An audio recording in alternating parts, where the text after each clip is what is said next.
Welcome to this Novo Nordisk earnings call for the first 3 months of 2025. My name is Jakob Rode, and I'm the Head of Investor Relations at Novo Nordisk.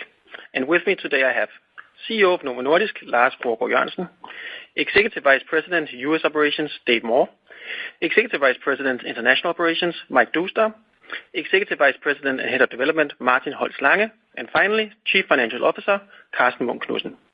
All speakers will be available for the Q&A session. Today's announcement and the slides are available on our website, novonordisk.com. Please note that the call is being webcasted live, and a recording will be made available on our website as well. The call is scheduled to last 1 hour. Next slide, please. The presentation is structured as outlined on slide 2. Please note that all sales and operating profit growth statements will be at constant exchange rates unless otherwise specified. Please turn to the next slide. We need to advise you that this call will contain forward-looking statements. These are subject to risk and uncertainty that could cause actual results to differ materially from expectations. For further information on the risk factors, please see the company announcements for the first 3 months of 2025, as well as the slides prepared for this presentation. With that, over to you, Lars, for an update on our strategic aspirations. Thank you, Jakob. Next slide, please. In the first 3 months of 2025, we delivered 18% sales growth and 20% operating profit growth. I'd like to start this call by going through the performance highlights across our strategic aspirations before handing over the word to my colleagues. Starting with our focus on purpose and sustainability, we are now serving nearly 46 million patients with our diabetes and obesity treatments. This is an increase of almost 4 million patients compared to the first 3 months of 2024. Our total carbon emissions rose by 37% compared to the first 3 months of 2024.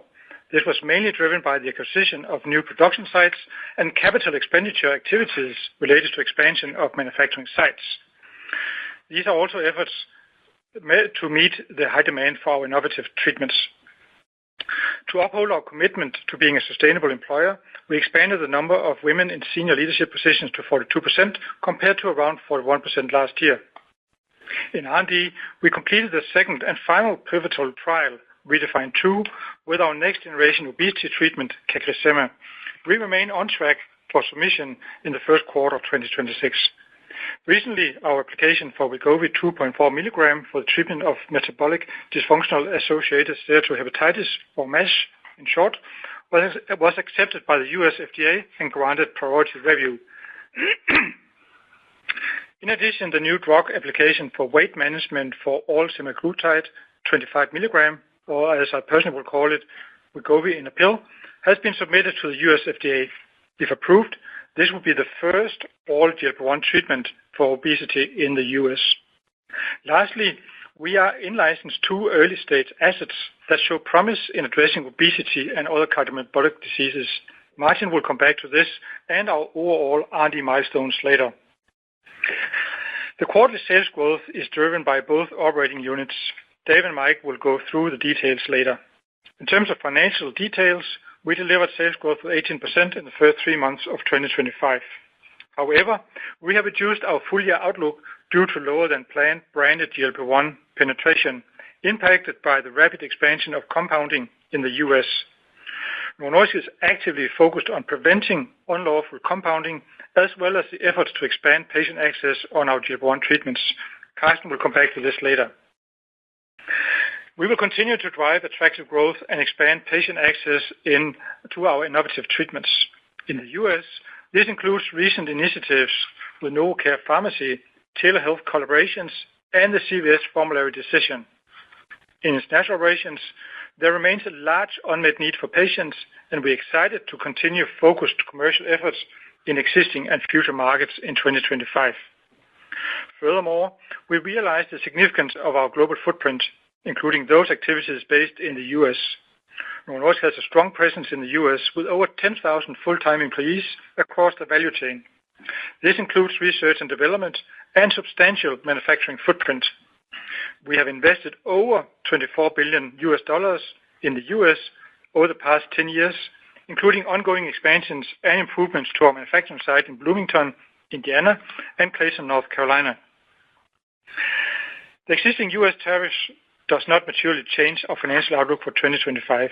That being said, we are closely following potential tariffs on pharmaceutical products in the US. Before we move on to the particulars of the first quarter performance, I would like to update you on changes to executive management.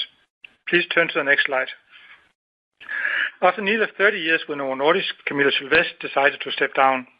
Camilla played a pivotal role in establishing our GLP-1 and obesity franchises and spearheaded the development of our long-term social and environmental goals. I would like to thank Camilla for her meaningful contributions to Novo Nordisk and wish her all the best for the future.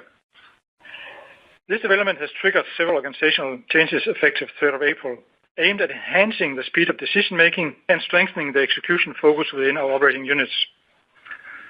Ludovic Helfgott, formerly Executive Vice President Rare Disease, now heads up Product and Portfolio Strategy. This is a newly established area designed to forge a closer connection between commercial strategy, medical affairs, and business development across all our therapy areas. Tilde Hummel Bøgebjerg becomes the newest member of Executive Management as Executive Vice President of Quality, IT and Environmental Affairs. The restructure will also enable Dave Moore to focus exclusively on the U.S. operations, as well as Henrik Wolf on CMC and product supply. I would now like to give an update on our commercial execution in the first 3 months of 2025. Please turn to the next slide. As of January, North America operations and international operations were reorganized, and financial reporting has been divided into U.S. operations and international operations.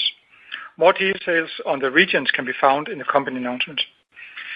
In the first 3 months of 2025, our sales increased by 18%.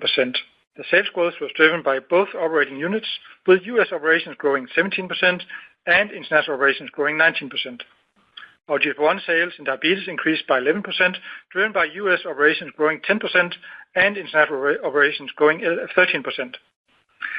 Insulin sales increased by 3%, driven by U.S. operations growing 13%. The sales increase was driven by phasing of rebates as well as channel and payer mix, partly countered by a decline in volume. International operations sales increased 1%. Obesity Care sales increased 65%, driven by U.S. operations growing 40%, partly impacted by compounded GLP-1s, and international operations growing 137%. In both geographies, growth was driven by Wegovy, partly offset by declining Saxenda sales, as the Obesity Care market is growing towards once-weekly treatments. Rare disease sales increased by 3%, driven by a 5% sales increase in international operations. Rare disease sales in U.S. operations grew 1% compared to last year.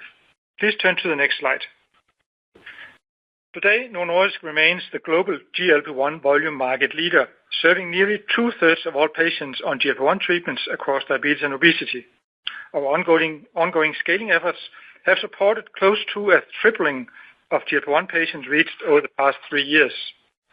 We are dedicated to serving patients who need our medicines and increasing our capacity to meet their needs.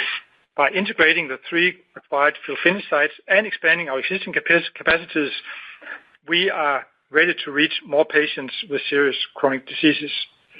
With that, I'll hand over to Dave. Thank you, Lars. Please turn to the next slide. Sales of GLP-1 diabetes care products in the U.S. increased by 10% in the first 3 months of 2025. The sales increase was mainly driven by the continued uptake of Ozempic.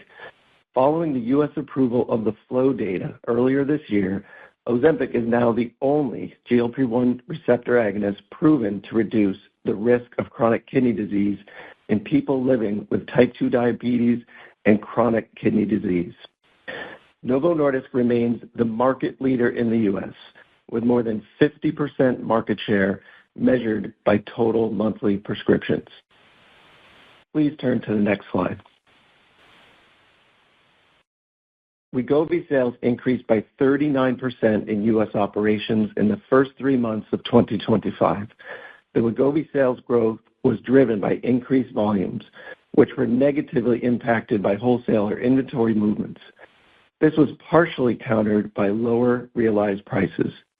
Wegovy was around 200,000 weekly prescriptions. The total U.S. branded anti-obesity market more than doubled, with a growth rate of over 160% in the last year. The volume of compounded GLP-1s in the U.S. is estimated to have impacted the uptake of Wegovy prescriptions and the growth of the branded obesity market during the first quarter of 2025. In February, the FDA removed semaglutide from the drug shortage list. As a result, it is now illegal under U.S. compounding laws to make or sell compounded semaglutide drugs, except with rare exceptions. Novo Nordisk is working to prevent unlawful and unsafe compounding of semaglutide in the U.S. while making sure patients have access to safe, legitimate semaglutide produced by Novo Nordisk. Following the resolution of the semaglutide shortage, we have a number of initiatives to support patients with obesity seeking treatment with Wegovy. In March, we introduced self-pay. It directed patient delivery of all doses of Wegovy at a reduced cost of $499 per month through our NovoCare pharmacy. Access to Wegovy for cash-paying patients was further expanded in April with the announcement of collaborations with 3 telehealth organizations. And last week, it was announced that CVS chose Wegovy to be the only GLP-1 medicine covered for obesity on its national template formulary as of July 1st, 2025. While Novo Nordisk is committed to providing patients with choices, it did not pursue an exclusive formulary placement. We do believe the formulary decision by CVS speaks to the benefits of Wegovy.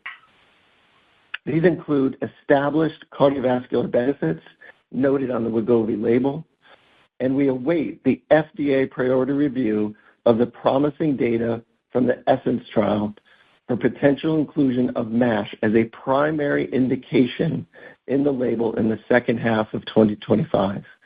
We will continue to identify additional ways to expand access to Wegovy. Now, I'd like to turn it over to Mike for an update on international operations. Thank you, Dave. If you can go to the next slide, please. Sales in international operations grew by 19% in the first 3 months of 2025, driven by GLP-1 products. GLP-1 diabetes sales increased 13%, driven by all regions. GLP-1 diabetes sales growth was negatively impacted by periodic supply constraints. Obesity Care sales grew by 137% to 6.5 billion DKK. Sales of Wegovy reached more than 5.5 billion DKK, growing at 392%, driven by sales across all regions. Next slide, please. Novo Nordisk remains the market leader in international operations with a total diabetes and obesity GLP-1 volume market share of over 72%. Diabetes remains a significant global health challenge, affecting more than 550 million individuals in IO. Rybelsus is now available in over 40 markets and continues to gain market share in international operations. Meanwhile, Ozempic remains the leading GLP-1 diabetes product within IO, having launched in around 80 markets. With improved supply, we are now fully focused on our promotional activities to further expand the number of patients reached. Also, within obesity, we see a substantial unmet need, with more than 800 million people living with obesity in IO and only a few million of these people being treated. We have launched Wegovy in around 25 countries, including 3 in just the last month, reflecting a greater supply availability and staying true to our commitment in reaching more and more patients. We look very much forward to rolling out Wegovy in many more markets as the year goes through. Next slide, please. Our rare disease sales increased by 3%. This was driven by sales increase in international operations of 5% and U.S. operation sales growth of 1%. Sales of rare endocrine disorder products increased by 14%, driven by Norditropin and improvement in manufacturing output, as well as Sogroya launch uptake in international operations. This is countered by a decrease of 5% in U.S. operations, mainly driven by Norditropin. Rare blood disorder sales decreased by 1%, driven by lower sales of NovoSeven. Now, over to you, Martin, for an update on R&D. Thank you, Mike. Please turn to the next slide. In March, Novo Nordisk released the headline results from REDEFINE 2, the second and final pivotal trial with CagriSema. The trial included people living with obesity or overweight along with type 2 diabetes. REDEFINE 2 was a 68-week efficacy and safety trial with 1,206 people enrolled. People were randomly assigned to receive either CagriSema, a fixed-dose combination of cagrilintide 2.4 mg and semaglutide 2.4 mg, or placebo. The mean baseline body weight was 102.2 kilograms. The REDEFINE 2 trial incorporated a flexible trial protocol similar to REDEFINE 1. After 68 weeks of treatment, assuming all people adhered to treatment, CagriSema resulted in a significant weight loss of 15.7% compared to 3.1% in the placebo group. In the trial, CagriSema appeared to have a safe and well-tolerated profile. The most common adverse events were gastrointestinal, with the vast majority being mild to moderate and decreasing over time in line with the GLP-1 receptor agonist class. We've now completed the second and last pivotal CagriSema phase 3 trial for weight management. We look forward to sharing more data from REDEFINE 1 and 2 at the American Diabetes Association in June. We are on track with scaling of the CagriSema supply chain, and we still expect to file for the first regulatory approval in the first quarter of 2026. Next slide, please. Building on the learnings from REDEFINE 1 and 2 trials, we have extended the duration of REDEFINE 4, which is now anticipated to read out in the first quarter of 2026. Turning to REDEFINE 11, we expect the trial to be initiated during the second quarter of 2025.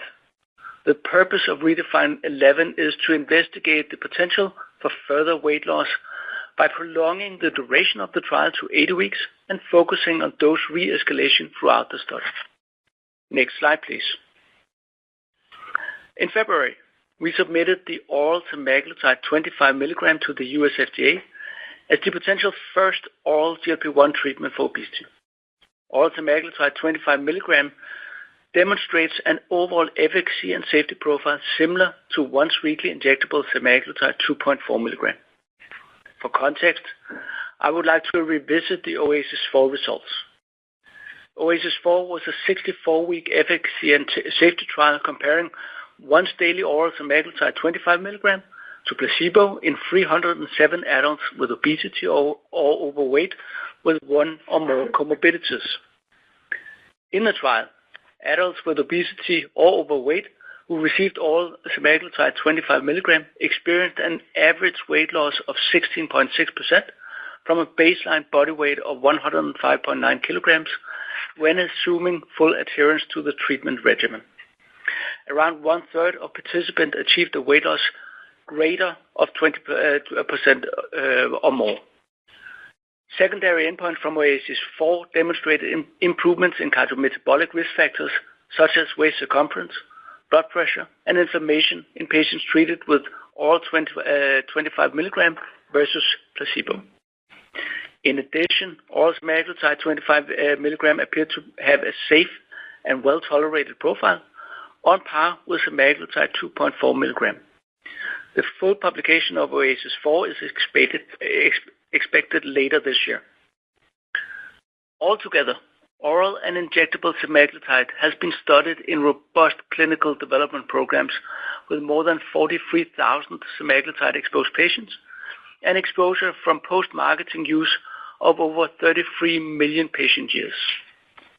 If approved, oral semaglutide 25 mg is expected to be the first oral GLP-1 receptor agonist for weight loss. The manufacturing of the active pharmaceutical ingredient, bulk tablet manufacturing, and packaging of oral semaglutide 25 mg are all carried out in the United States, and all manufacturing steps are up and running. We anticipate the US FDA review will be completed around the turn of this year. Next slide, please. Turning to the upcoming R&D milestones, we look forward to a year with exciting trial readouts. Before speaking to the remainder of 2025, I would like to highlight some of the milestones from the last few months. In addition to the completion of REDEFINE 2, and the submission of oral 25 milligrams semaglutide for obesity in the US, Novo Nordisk continues to pursue the expanded treatment optionality for people living with obesity. Although not shown in the slide, I would like to mention our newest agreements to in-license 2 early-stage assets for the treatment of obesity and other cardiometabolic diseases. These include a first-in-class oral non-incretin preclinical candidate in obesity and associated metabolic disorders, and a GLP-1 GIP glucagon triple receptor agonist. The latter triple G asset is the second triagonist in our pipeline, and we expect the phase 1 results from our internal triagonist in the second half of 2025. Within rare disease, the main phases of 2 phase 3A trials, REAL 8 and REAL 9, were successfully completed with Sogroya for non-replacement indications and submitted for regulatory approval in the EU. Within cardiovascular and emerging therapeutic areas, we are excited to have submitted the Essence Part 1 trial with once-weekly semaglutide 2.4 milligram for regulatory approval in both EU and US for the treatment of MASH and moderate to advanced liver fibrosis, namely F2 and F3. As a reminder, Essence achieved both primary endpoints. By week 72, 37% of people treated with semaglutide 2.4 milligram achieved improved liver fibrosis with no worsening of steatohepatitis, while 63% achieved a resolution of steatohepatitis with no worsening of liver fibrosis. To put this into perspective, the Essence phase 3 trial results are the best phase 3 results within MASH to date. In US alone, around 13 million people live with MASH and currently have limited treatment options available. We're excited that the US FDA has accepted the supplemental new drug application and granted priority review for Wegovy to treat MASH in adults with moderate to advanced fibrosis, with a decision anticipated in second half of this year. Moving to upcoming milestones in 2025, I would like to start with a few data readouts in type 2 diabetes in the second half. Specifically, we expect the first phase 3 results from CagriSema from Reimagine 3, investigating CagriSema as an add-on to basal insulin in people with type 2 diabetes. Moreover, we expect results from the subcutaneous and oral amycretin phase 2 trial. Our upcoming readouts and clinical programs in obesity demonstrate the breadth of our pipeline in both modalities and mechanisms of actions to meet the needs of patients. In addition to the initiation of Redefine 11 with CagriSema in the first half of 2025 that I mentioned earlier, we also expect the phase 2 readout from the once-weekly GIP-GLP-1 co-agonist in the second quarter of 2025. We are also very excited to initiate the phase 3 program for cagrilintide in monotherapy in late 2025. Within rare disease, we expect US submission for Sogroya in non-replacement indications in the second quarter of 2025, as well as regulatory submissions for Mim8 in the US and EU in the second half of 2025. Lastly, we look forward to the readout of the EVOKE and EVOKE Plus trials in patients with early Alzheimer's disease. With that, over to you, Karsten.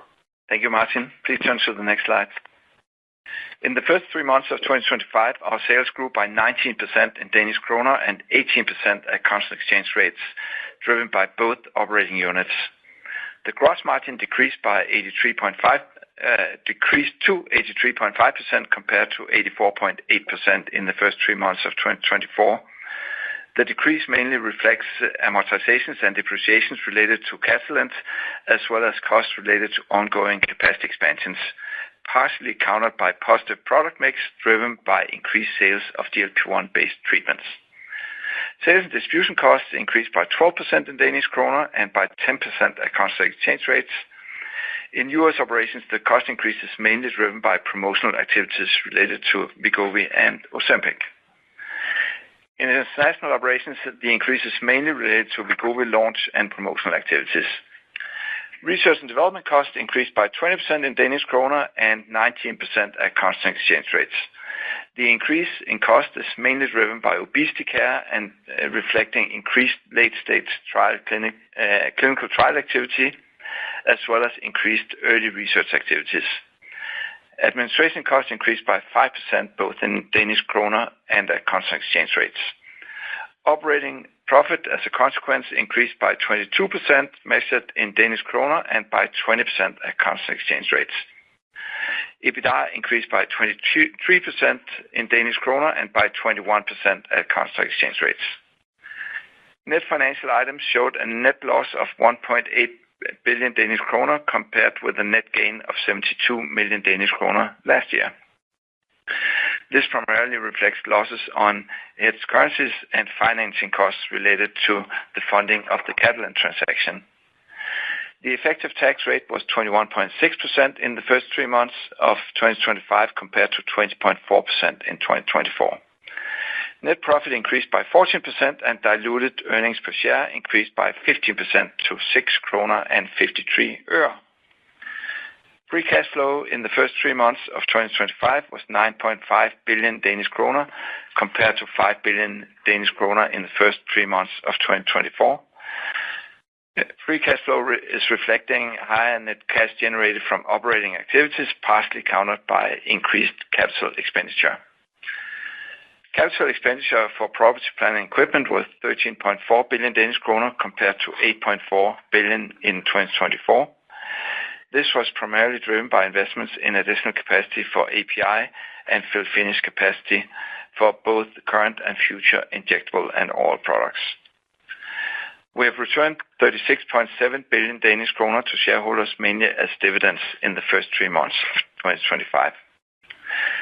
Following the step-up in CapEx investments in 2025, Novo Nordisk is not conducting a share buyback program. An authorization to the Board of Directors to buy back shares was, however, in line with previous years, adopted at the annual general meeting on 27th of March 2025, should the initiation of a share buyback program later be deemed relevant. For 2025, the range for sales growth is now expected to be 13 to 21% at constant exchange rates. Given the current exchange rate versus Danish kroner, sales growth reported in Danish kroner is expected to be 3 percentage points lower than constant exchange rate growth. The new range reflects lower than planned penetration of branded GLP-1 treatments in the US, impacted by compounded GLP-1s. The outlook reflects expectations for sales growth in US operations and international operations, mainly driven by volume growth of GLP-1-based treatments for obesity and diabetes. Following the US FDA removal of semaglutide injectables from the drug shortage list, the sales outlook assumes a reduction in patients on compounded GLP-1 treatments during the second half of 2025. The updated guidance reflects several efforts already underway, as mentioned by Lars, Mike, and Dave. Operating profit growth is now expected to be 16% to 24% at constant exchange rates. Given the current exchange rates versus Danish kroner, growth reported in Danish kroner is expected to be around 5 percentage points lower than at constant exchange rates. The updated expectation for operating profit growth primarily reflects the lower sales growth outlook, partially countered by reduced spending. Novo Nordisk expects net financial items to show a gain of around 0.9 billion Danish kroner. This is mainly driven by expected gains on hedged currencies, primarily the US dollar, partially offset by interest expenses related to funding of the debt-financed Catalent transaction. The effective tax rate for 2025 is still expected to be between 21% and 23%. Capital expenditure is still expected to be around 65 Danish kroner in 2025, reflecting expansion of the global supply chain. In the coming years, the capital expenditure to sales ratio is still expected to be low double digits. Free cash flow is now expected to be 56 to 66 billion Danish kroner, reflecting the lower than expected sales growth, mainly driven by lower volume growth of GLP-1 treatments in the US. All of the 2025 expectations are based on assumptions that the global and regional macroeconomic and political environment will not change significantly business conditions for Novo Nordisk during 2025, including changes in tariffs and duties. The announced tariffs currently in effect do not materially change our financial outlook for 2025. However, a potential expansion or increase of tariffs may have a negative impact on Novo Nordisk and our industry. That covers the outlook for 2025. Now back to you, Lars. Thank you, Carsten. Please turn to the final slide. The performance in the first 3 months of 2025 with 18% sales growth reflects that nearly 46 million people are now benefiting from our treatments. Further, we progressed our R&D pipeline, including completing the final pivotal trial for our next-generation obesity treatment, CagriSema. We have reduced our full-year outlook due to lower than planned GLP-1 penetration, which is impacted by the rapid expansion of compounding in the U.S. I'm confident in our recent initiatives in the U.S. to support patients to seek the benefits of our GLP-1 treatments. Furthermore, the obesity opportunity remains large in international relations, and we look forward to reaching more patients with the additional rollouts of Wegovy globally. At Novo Nordisk, we'll continue to focus on commercial execution, the progression of our R&D pipeline, and expansion of our production capacity in the pursuit of treating more people living with serious chronic diseases. With that, I'd like to hand over the word to Jacob. Thank you, Lars. And next slide, please. And with that, we're ready to take the Q&A, where I kindly ask all participants to limit her or himself to 1 or maximum 2 questions, including sub-questions.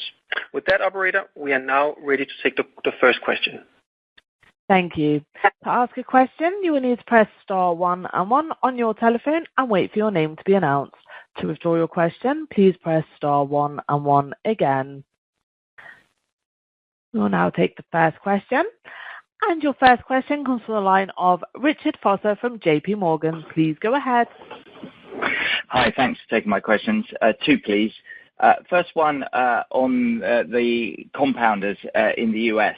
You've obviously done a partnership with Hims, but Hims themselves are suggesting that they will continue to personally compound and have a significant contribution to their business from personal compounding. That seems to be at odds with the partnership and at odds with your commentary of trying to reduce compounding and it being only allowed in rare circumstances. So could you just talk about how you expect that to go and how you expect to deal with that in the second half? And then a second question, if I can, please, just on the competitive effects from Mounjaro you're seeing on IO and how easy you expect to be able to grow Ozempic once the supply constraints in IO are removed. How ready is the sales force? How confident are you on strong growth in IO? Thanks very much. Thanks a lot, Richard. 2 questions for Dave and Mike, respectively. Let's start with the first question on compounding and next steps and hand it over to you, Dave. Thank you, and thanks for the question, Richard. To be clear, we do not support unlawful compounding. We are against the illegal importation and the continuation of compounding in the United States. As you mentioned, we did announce collaborations with telehealth providers. The reason for this is increasingly people living with obesity are seeking health care through telehealth companies. And we need to be where patients are and to have an offering for the real Wegovy. These collaborations allow a link to NovoCare Pharmacy where the real Wegovy can be available through these telehealth companies. As we've mentioned, on May 22nd, we fully expect the FDA to enforce the law. And at that time, we will continue to fight against unlawful compounding, for example, mass personalization. Thank you. Over to you, Mike. Thanks very much, David. Richard, I think to answer your question, I'll split it in between Ozempic and Wegovy. So we have Ozempic since 2019 launched and now in 80 markets across IO. So a very decent footprint, I would say, in many, many countries. We have been launching Wegovy a bit due to the supply constraints, not at the speed we wanted to.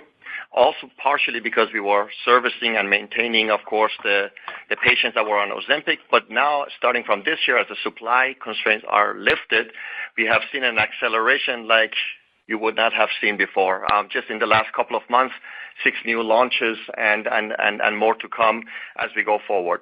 In terms of share number of prescriptions and volumes, if I just give you a couple of data points, we have currently 64% volume market share on injectable GLP-1, so on the back of Ozempic and Wegovy. And that 67% market share is rather stable, so it's not going down, and we, of course, hope to be able to continue fueling that with these so-called new launches, as well as, of course, getting back to promoting Ozempic much more assertively than we have been during the constraint period. Thank you, Mike, and thank you, Dave, and also thank you to Richard. With that, we are ready for the next set of questions, please. Thank you. Your next question comes from the line of James Quigley from Goldman Sachs. Please go ahead. Great, thank you for taking my questions. So one on the guidance and one follow-up on the compounding pharmacy. So on the guidance, so if we sort of assume a similar second quarter as in the first quarter, then the scenarios for progression in the second half are quite wide, with around 8% growth at the bottom end and 22-23% growth at the upper end. So could you reconcile the potential outcomes? What are the most important variables there? And what are the key assumptions for both ends of those variables? And secondly, on compounding, you mentioned there's having a significant impact, but have you got any more details of what the drag is on Wegovy market share? Have you done any surveys or of what you think how many patients might drop off versus switch to branded, and within the branded switch to Wegovy versus switching to tirzepatide? Because you mentioned you have factored that into the guidance. Just wondering how much that is factored into the guidance. Thank you. Thanks a lot, James. And on the first one on guidance, we'll go to you, Carsten. Yeah, thank you, James, for that question. Yes, I think for the dynamics we see in our business, then we delivered 18% growth in the first quarter, and of course our aim is to continue to drive attractive growth, and that entails increasing script trends in the US and continuing to drive our GLP-1 franchise in IO. So specifically to the guidance ranges, this means in terms of the main drivers that a lot of patients on compounded products will go to branded products in the second half of this year, and we will be able to enable that through the cash channel and Novo Care and the telehealth collaborations.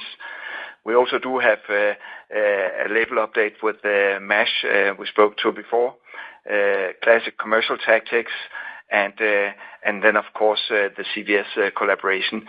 So the acceleration to deliver our guidance is mainly in the second half of the year when we talk about US, while in international operations we'll see a continued step up over the coming quarters in terms of sales growth. So that takes us to kind of the basic fundament of our guidance range.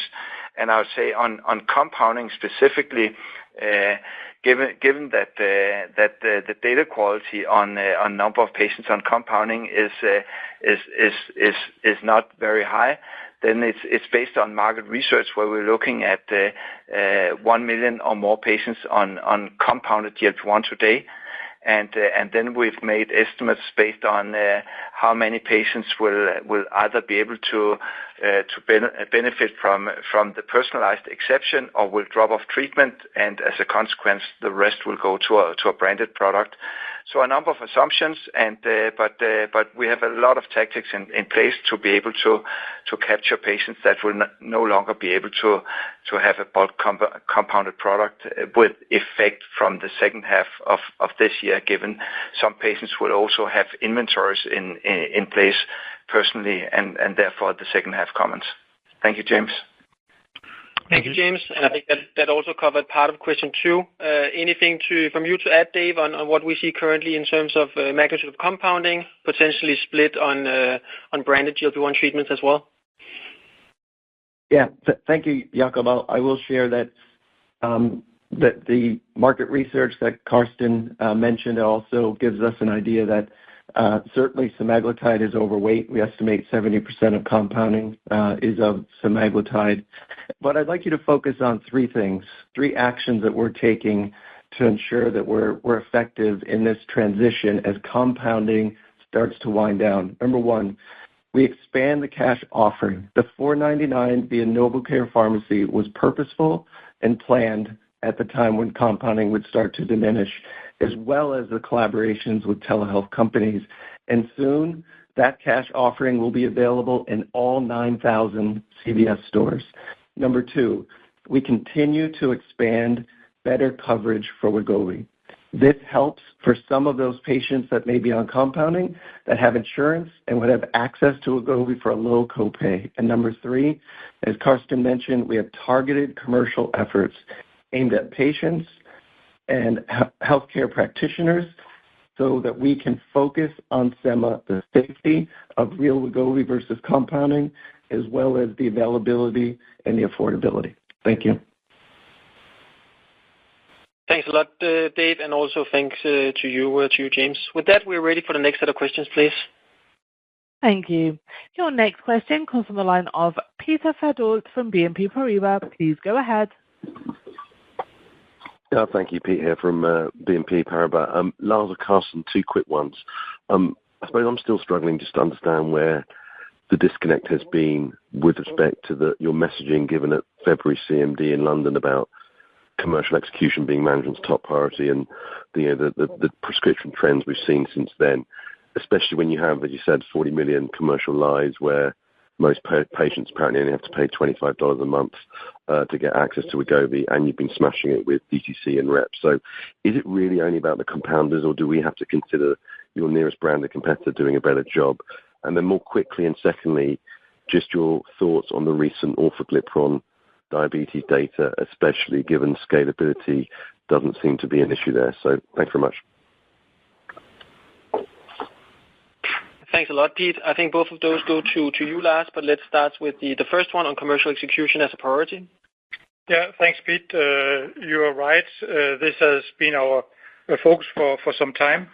But I think it's important to say that when you assess that based on script trends, it is really, really difficult as there is a significant share of the business turning into being compounded, and we estimate that there's a similar amount of business as what we have in the US on GLP-1. So I think Dave outlined our tactics, and we feel honestly very confident that this is the right moment for us to make a serious change in the market, and that's baked into our guidance for the second half of the year. I think also the point that CVS actually choose our brand without us paying for exclusivity is a sign that there is a very, very strong perception around Wegovy in the market. The added benefits we have on top of the real-world experienced weight loss is great, and that is just getting even better, assuming we get the mass indication as well. So what you get in one product here is just very, very attractive. In terms of ortho, I think there's been a lot of interest in how the oral category will develop. It's clear for us all along that we have the head start here. We have not pushed it as hard as we do now until we have ramped up manufacturing. We have seen significant scaling and efficiency step up in our API facility in the US.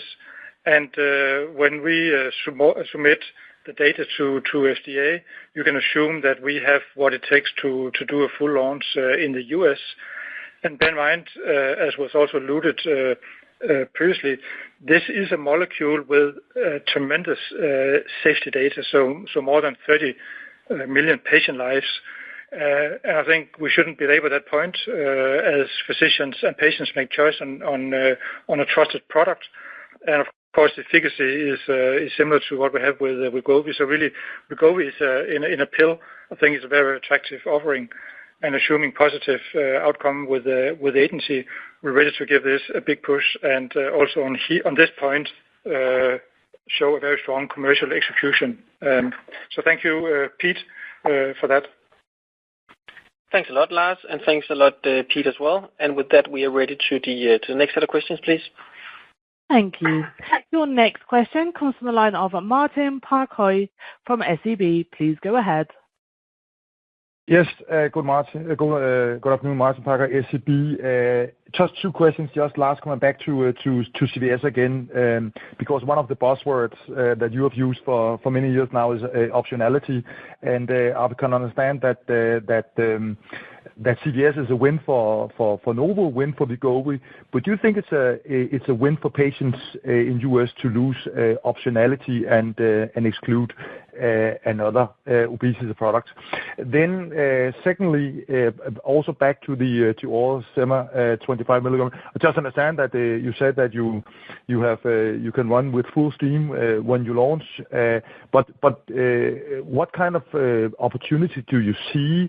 How big of part of the market would actually like to have Wegovy in a pill instead of Wegovy as we know it today?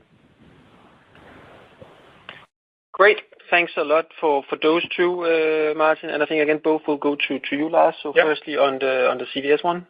Yeah, so thank you, Martin, for the questions. You are right that we support optionality and open access to products. We believe it's in the best interest of patients and physicians that they can make the choice for the patient, and different patients have different needs, so we support that.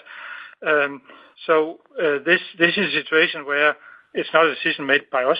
We have not made a bid on an exclusive contract, but it's a choice that CVS has made.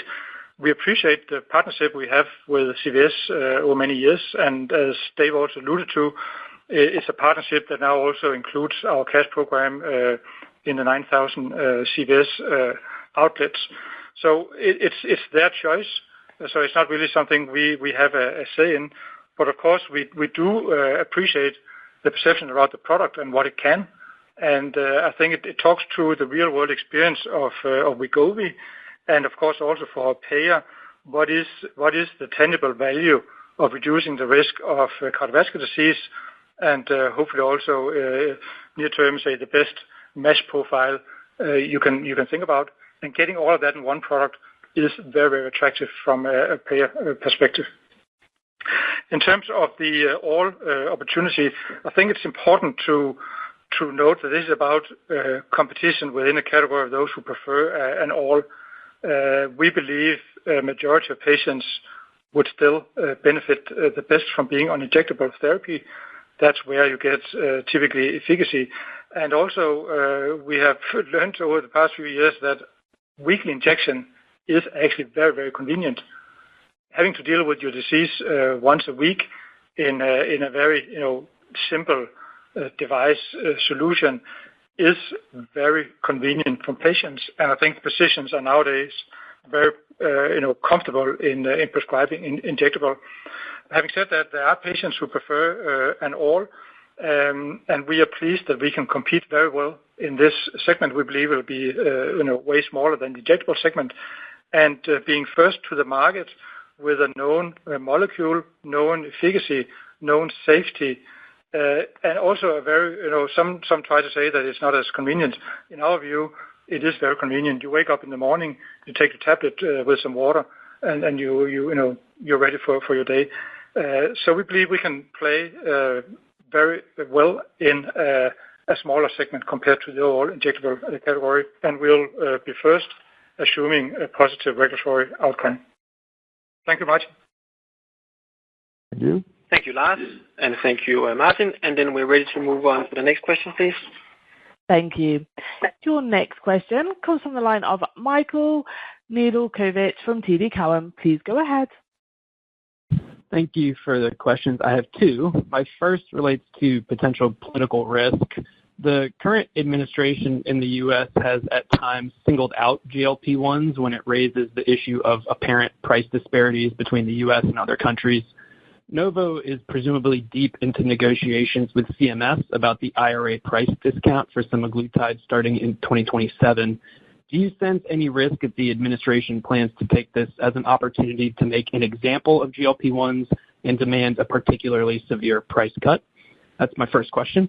And then my second question relates to the pipeline and specifically amycretin. I believe Novo has been in discussion with the FDA about phase 3 planning for an obesity trial, but the R&D milestone slide does not include a trial start in 2025. Can you tell us whether a phase 3 trial for amycretin could yet start this year? And when a phase 3 obesity trial does start, has a decision been made as to whether the oral or subcutaneous formulation would be advanced first? Thank you. Yeah, thanks a lot for those two, Mike. Again, I think for the first one, we'll go to you, Lars, on GLP-1 price negotiations. Yeah. Thank you, Michael. So when you look at it, if you take Wegovy first, we have very limited Wegovy exposure in Medicare so far. And if you take some of the other, say, overall governmental funded channels like VA and Medicaid, those are channels with somewhat lower price point and I think more comparable to what we see in other geographies. If you look at Ozempic, obviously there's a bigger share of business in Medicare, and that's then what's being discussed under the IRA. And I cannot go into specifics around it because it's still relative early days. But I think there is an established, say, mechanism in dealing with that.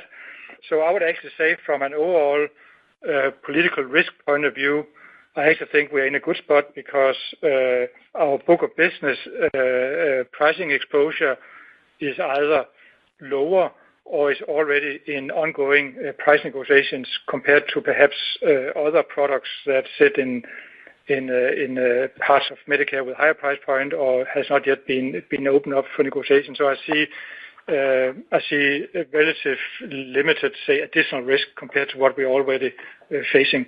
Having said that, it is still early days and an ongoing process.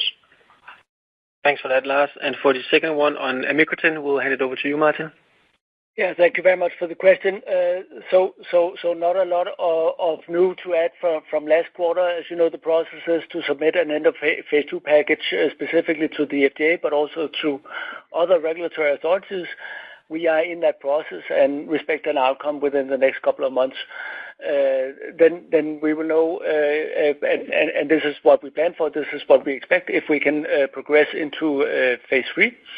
And that phase 3 program will be initiated with current timelines in Q1 of next year.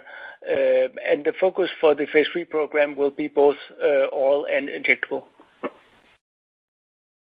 Thank you, Martin, and thank you, Mike. And then we are ready to take the next set of questions, please. Thank you. Your next question comes from Sachin Jain, Bank of America. Please go ahead. Hi there. Thanks for taking my question. I'm just going to try and push Carsten and Dave on some of the topics, if I may, if there's any more color you're willing to give.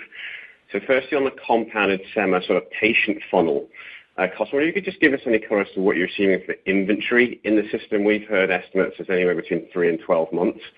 And then any color on what percentage you expect to shift to branded, given that they're on compound because they can't afford it or it's not covered.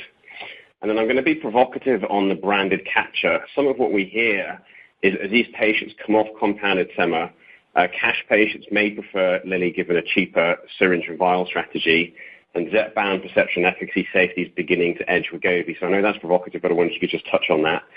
And then finally, a lot of what we've discussed has been the obesity market, but I wonder if you could touch on Ozempic.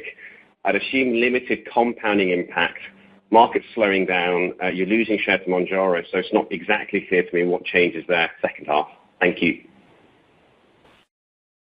Thank you, Sachin, for those two questions. On the first on compounding, we'll hand it to Carsten, and then we'll hand it over to Dave. Anything to add before Dave goes on to the second question on Ozempic? But firstly, over to you, Carsten.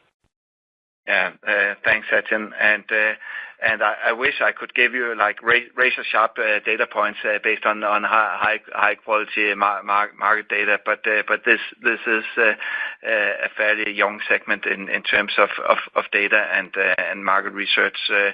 So you're correct that within telehealth the setup is more towards a subscription basis on 3, 6, 9, even 12 months, where patients get the incentive through a lower subscription rate if they sign up for a longer period of time.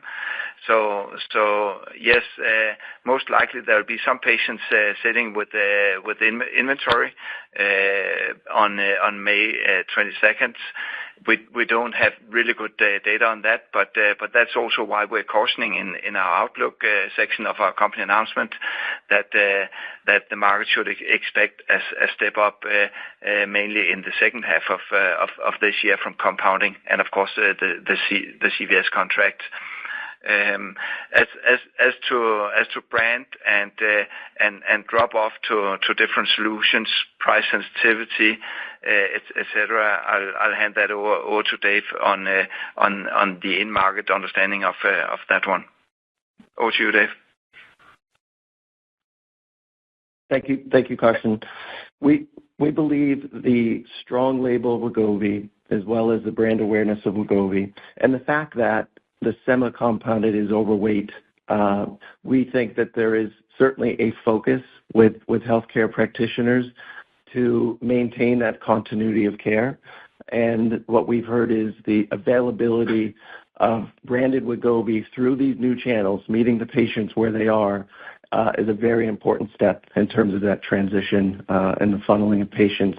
As Carsten mentioned, of the total number of compounded patients today, some will drop off, but certainly, as you mentioned in our guidance, we do expect to capture and see a real interest in patients coming over to the real Wegovy. And then I'll shift over to Ozempic, Sachin. As we're seeing this year so far, the growth of the GLP-1 class, it does continue. It's lower than what we've seen in years past at 15%, but that still leaves plenty of opportunity, still runway for future growth.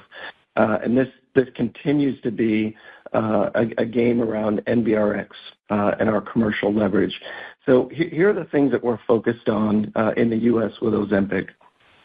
First of all, our overarching commercial focus is leveraging the Ozempic label, the broadest of any GLP-1 label on the market, and continues to be the most widely known GLP-1 as well.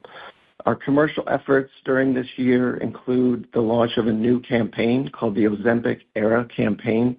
We are in the Ozempic era, and our patients are experiencing that, and that the understanding of the broad label is something that now both patients as well as physicians understand. And then lastly, we continue to focus on decreasing the outflow, meaning maintaining longer stay time and having patients have the full effect in getting to the 2 milligram dose. Thank you. And just building on Dave's comment before we hand it back to Jakob, then for Ozempic, also our market research indicates a certain level of compounding, not a lot, but potentially in the mid-single digits of GLP-1 diabetes treatment in the U.S. So after May 22nd, there might also be an uplift there to go for and benefit for with the tactics Dave just covered. Over to you, Jakob. Thank you, Carsten. And with that, I think we are ready for the final set of questions, please. Thank you. Your final set of questions come from the line of Jo Walton from UBS. Please go ahead. Thank you. You've talked a lot about pricing and your strong commercial focus. Could you give us an idea of what you think a typical price point would be for a compounded semaglutide, and how far adrift that is of the $500 that you're charging? The reason that I ask is I assume that this is a price-sensitive market, and yet the starter dose from your competitor is only $350, and I wonder whether people just can't step up from whatever they're paying today up to that 500, and the 350 is a very compelling starting point for the compounder. Could I also just ask if you could tell us what the average stay time is now that you've got less of a supply constraint, whether you're seeing that obesity stay time get longer or whether you're still having to reacquire patients every few months? And if nobody minds, I'd also just like to take this opportunity to let people know that after 40 years as an analyst, this is my last purely pharma sell-side call. Novo was one of the first companies outside of the UK that I covered, back before the merger of Novo and Nordisk, so I really am that old. But it'll soon be time for me to move on.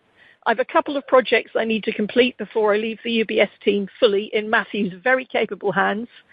But I want to say it's been an enormous privilege to watch the development of many life cycles of drugs and to work with so many people in Novo and other companies, clients and competitors, many of whom I'm very proud to count as friends. Thanks a lot, Joe. And first and foremost from Team Novo, congratulations on a very impressive career. On your two questions, let's move to Dave. Dave, first of all, on GLP-1 pricing for the real Wegovy as well as for compounded ones, and then on stay time. Yeah, thank you for the question, and also congratulations to you.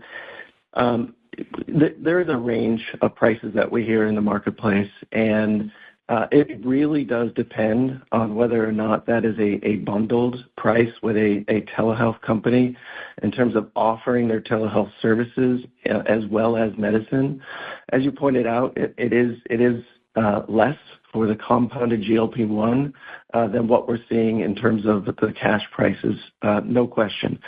When we think about the funnel, and when we talked about the guidance and expectations that Karsten mentioned, certainly we do expect some patients not to transition, meaning they may be on a compounded GLP-1 and they may not transition over to a branded medication.